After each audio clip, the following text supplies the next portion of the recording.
నమస్కారం, welcome to our channel. నేను సహస్ర. Present మనం గాంధీ భవన్ లో ఉన్నాము. గాంధీ భవన్ లో యువజన కాంగ్రెస్ కు సంబంధించిన యువజన అధ్యక్షులు అనేసి కొత్త వాళ్ళని కూడా ఇక్కడ పార్టీలోకి ఆహ్వానించడం జరిగింది. వాళ్ళని పదవి ఇవ్వడం కూడా జరుగుతూ ఉంది. అయితే ఈ కాంగ్రెస్ కు సంబంధించి ఇప్పుడు చాలా మంది నామినేటెడ్ పదవులు కూడా ఇస్తున్నానన్నారు. అంతేకాకుండా ఇంకా కొన్ని పదవులు కూడా ఇంకా పెండింగ్ లో ఉన్నాయి. పైగా పెద్ద ఎత్తున ముఖ్యంగా యువతకి సంబంధించి ఎంకరేజ్మెంట్ కోసం కాంగ్రెస్ అయితే పాటుపడుతుంది. సో మరి యువజనులకి నిజంగానే అవకాశం కల్పిస్తుందా కాంగ్రెస్ లేదా అనే అంశాలన్నీ మాట్లాడదాం. ప్రస్తుతం మనతో పాటు ఉన్నారు యువజన state Congress leader Sharath Kumar garu, Managuru constituency general secretary. Sharath Kumar garu, చెప్పండి. సో ఎంతవరకు మీకు అంటే మీ కాన్సెన్స్ లో కానీ లేదంటే జనరల్ గా కాంగ్రెస్ ప్రభుత్వం యువతకి ఏ విధంగా రాణిస్తుందని అంటారు?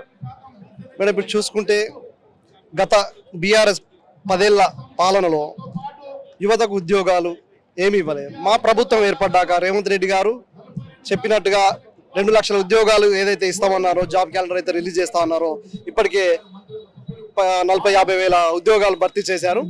ఇక ముందు కూడా వచ్చే 4 ఏళ్లలో కూడా పూర్తి స్థాయిలో ఉద్యోగాలు భర్తీ చేస్తారనే నమ్మకం మాకుంది.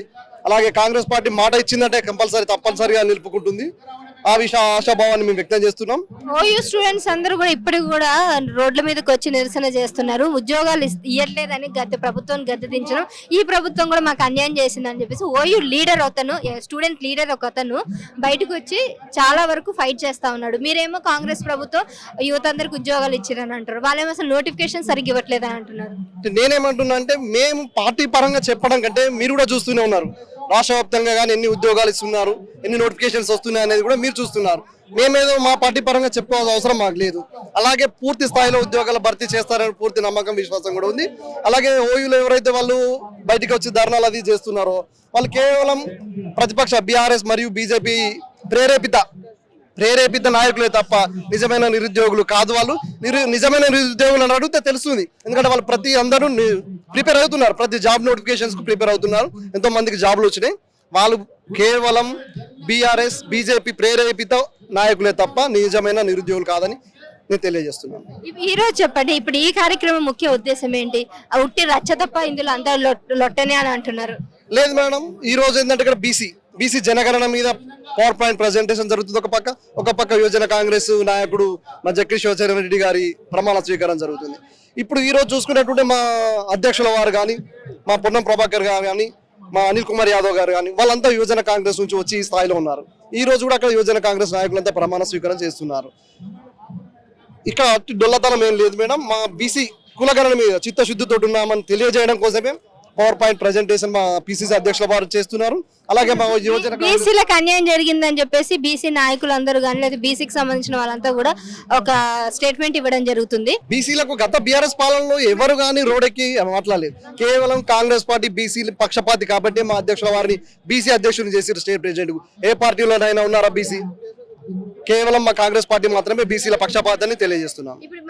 ఇప్పుడు ఈ రోజు ఎందుకు మళ్ళీ బీసీల గురించి పవర్ ప్రజెంటేషన్ ఇవ్వడం? ఒకవేళ అవగాహన, ఎందుకంటే ప్రతిపక్షాలు ఎటువైతే బురద చల్లుతున్నాయో వారికి ధీటైన జవాబు చెప్పడం కోసం మా కార్యకర్తలకు కానీ, మా మండల స్థాయి అధ్యక్షులకు కానీ ఒక పవర్ పాయింట్ ప్రజెంటేషన్ చేస్తూ వాళ్ళకి అవగాహన కల్పిస్తే వాళ్ళు ఏదైతే చేస్తున్నారో ఏ దుష్ప్రచారాన్ని తిప్పికొట్టడం కోసం మా అధ్యక్షుల వారు చేస్తున్నటువంటి పవర్ ప్రజెంట్ మేడం.